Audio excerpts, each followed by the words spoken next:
Capacitors का question NCERT का topic क्या है? The loss of energy during the redistribution of charge. वो चीज क्या है पहले समझो। कहा क्या, अगर आपके पास एक कैपेसिटर हो C1, समझना पहले टॉपिक, और इसको हमने सपोज चार्ज कर लिया बैटरी V1 से, और फिर हमने दूसरा कैपेसिटर यहां पे लगा दिया इसके पैरेलल में C2, जिसको हमने चार्ज कर रखा है V2 बैटरी से।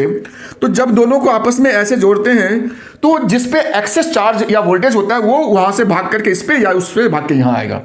तो इस पूरे प्रोसेस में चार्ज तो सेम रहता है, total charge, but energy loss होती है, और वो जो एनर्जी लॉस डेल्टा E होती है वो होता है half C1 C2 upon C1 plus C2 V1 minus V2 का होल स्क्वायर। ये होता है फॉर्मूला एनर्जी लॉस का। हमारा ये जो क्वेश्चन है वो कुछ उसी पे बेस्ड है। को क्वेश्चन में क्या है, कहता है हमारे पास एक 600 पिको फैराड का कैपेसिटर है जिसको हमने 200 वाली वोल्ट बैटरी से चार्ज कर लिया। ठीक है, इसको हमने चार्ज कर लिया।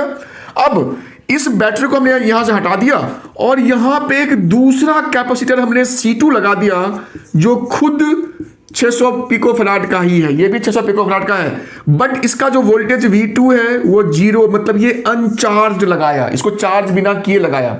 तो भाई सिंपल सी बात है, यहां से चार्ज भाग के इस पे आएगा, इस कैपेसिटर पे भाग के आएगा, तो इस भागा भागी में एनर्जी लॉस होगी। तो हम वहां पे सिंपल लगाएंगे यही वाला फॉर्मूला। फर्क क्या है कि हमारा जो V1 है वो हमारा 200 वोल्ट पहले मैंने दिखाया था, और V2 हमारा 0 है, तो सीधा हमारा ये फॉर्मूला हो गया V स्क्वायर, यानी 200 का स्क्वायर यहां करेंगे। बाकी C1 C2 में पता है, तो बस खाली इसको सॉल्व करते हैं फटाफट। तो इक्वल्स टू हाफ C1 मेरा 600 पिको फैराड, C2 भी 600 पिको फैराड, दोनों का पावर -12, तो मैंने -24 इकट्ठा ही कर दिया। नीचे C1 प्लस C2, तो भाई 600 पिको फैराड प्लस तो 1200 पिको फैराड हो गया, तो 1200 इंटू 10 का पावर -12 पिको फैराड है, तो इंटू जो इसका पुराना वोल्टेज था 200 वोल्ट, याद करो, उसका स्क्वायर, तो 200 इंटू 200 ऐसे लिख लो। अब देखो कैसे इसको कटपिट करेंगे। तो सबसे पहला 10 का पावर -12 यहां से हटाया, तो यहां मेरा केवल 12 बचा माइनस का, 1 0 1 0 1 0 1 0 ऐसे कट हो गया।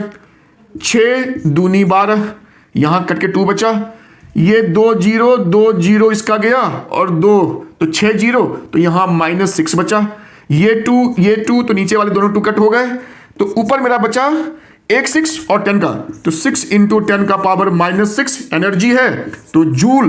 तो इतनी एनर्जी हमारा 6 इंटू 10 का पावर -6 जूल लॉस हुआ इस चार्ज रीडिस्ट्रीब्यूशन में। बढ़िया क्वेश्चन था, समझ में आ गया होगा।